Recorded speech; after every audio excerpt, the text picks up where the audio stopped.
Alright, this is physics. Still in 1134, page O now. And we turn the page and we're going to work through problem 76 together. Now the answer to 75 is in the solution manual at the back of the score key, and all the steps are shown. They actually show two different ways of solving 75. 76 is similar, but it's different numbers, so I'm going to explain our way through 76. And then if you feel like you need to look back at the solution manual for 75, you may. And then 77 is very similar to 75 and 76. All right, so 76 is a baseball. To hit a baseball 105 meters, get this cap off, all right? 105 meters when the range of impact between the bat and the ball is 20 degrees. So the range is how far down the field is the ball going to go. So from the time the batter hits it, of course it goes up in the air, comes down, and then by the time it's caught, that distance across the ground is the range. With what velocity must the ball leave the bat? Okay, so the batter hits the ball with the bat, and it goes flying with an initial velocity at an angle. So it's kind of going up. Part of the velocity is the vertical, part of it is the horizontal. Obviously, for this problem, since we're talking about range, we are the most concerned with the horizontal velocity. Okay?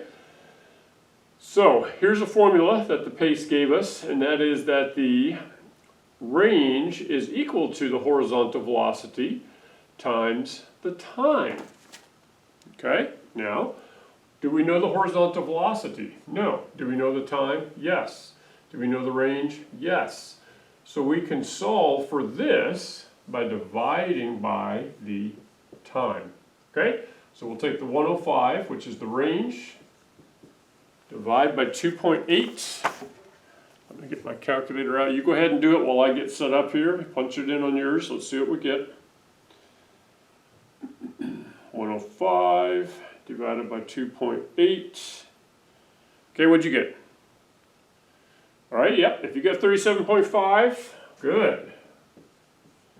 If you didn't, plug in the numbers again, make sure you're plugging in the numbers correctly. So this would be the horizontal velocity. Let me label that here, VH equals the range divided by the time, horizontal velocity. All right, now let's look over here. In trigonometry, cosine is equal to the adjacent over the hypotenuse. So in a problem like this, the hypotenuse is the actual velocity, where it leaves the bat. The VH would be the adjacent, okay, to the angle. Let's go the the horizontal across the ground. So what numbers do we know? We know this number. Okay, we just found that. We know the cosine, because, well, we can find the cosine of 20, so we can plug that in here.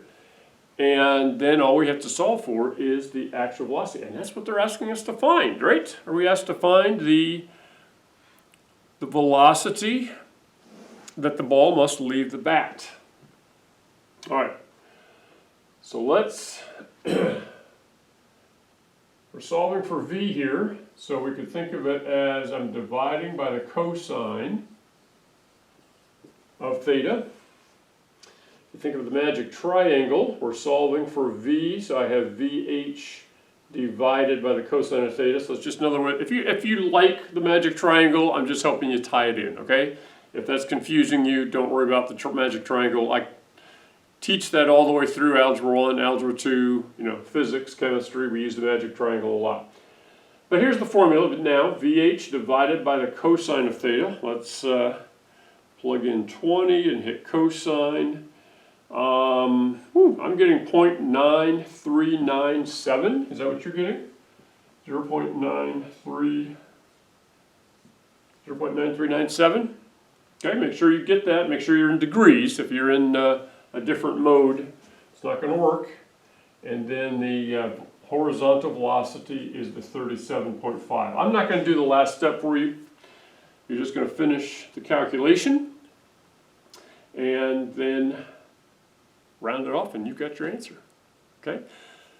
hopefully thinking through those steps and then going back and doing 75 and 77. I hope you get the right answer, okay? Looks like you're up to a checkup then. Good luck.